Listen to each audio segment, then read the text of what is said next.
All right, here we go. I'm going to break down this problem. We're going to sit there and say, hey, guess what? We have a box sitting on a surface, 27-degree angle surface, and it's a box. I really don't care about anything else. We're going to say the force due to gravity on this box is 28 newtons. Okay? If we want to back up a step, force due to gravity is equal to mass times acceleration due to gravity. That's 9.81. Mass of the box, 28 divided by 9.81.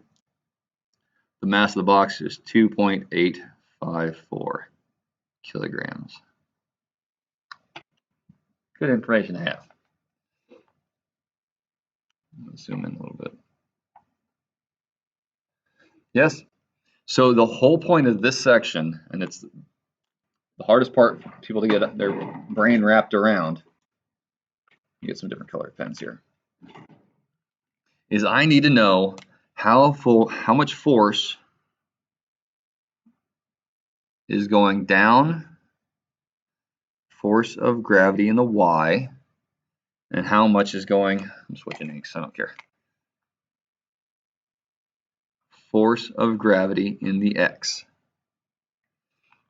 Because what truly matters is this box going to slide down the incline? So if you look at it, for all of you lovely people who love math, I'm going to butcher this. 27-degree congruent angle, this is 27 degrees as well. They should be the same. 27 to 27, doesn't matter, okay? So our angle is 27. Well, wait a minute. You just said and told me the hypotenuse is 28.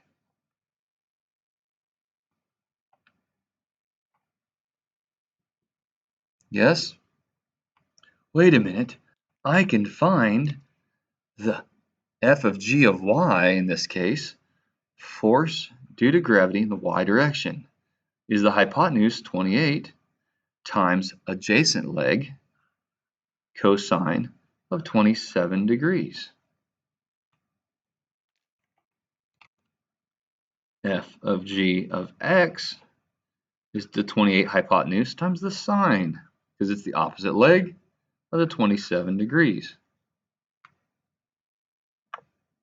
This part right here is the hardest part to understand.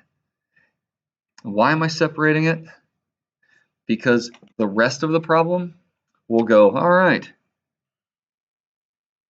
what is the acceleration down the ramp? Force normal, and let's say a friction of 3 newtons.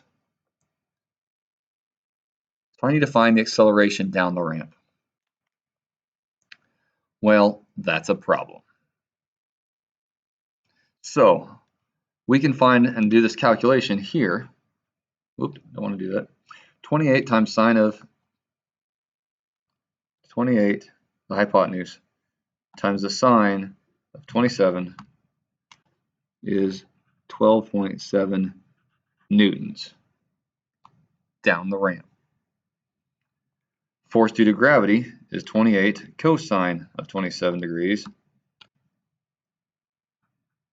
24.95 newtons. Yes? So now we have this newtons. Oh, look, force due to gravity in the x direction.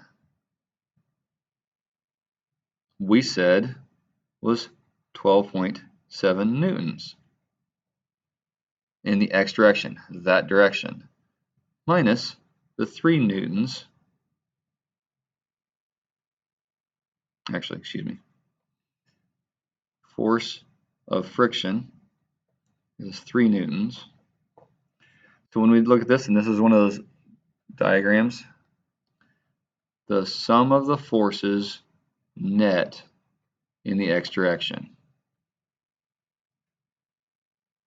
F of g is pulling it to the right, so we're going to say 12.7 minus 3. Oh, 12.7 minus 3 gives you a whopping 9.7 newtons to the right. Believe me, we're going to do lots more of these. If you didn't fully understand it, you might want to watch the video one more time. But the idea is, can you separate the force due to gravity into its x and y components? If you can, rock on. It's a good thing. If not, we'll work on class and we'll get some more practice. All right?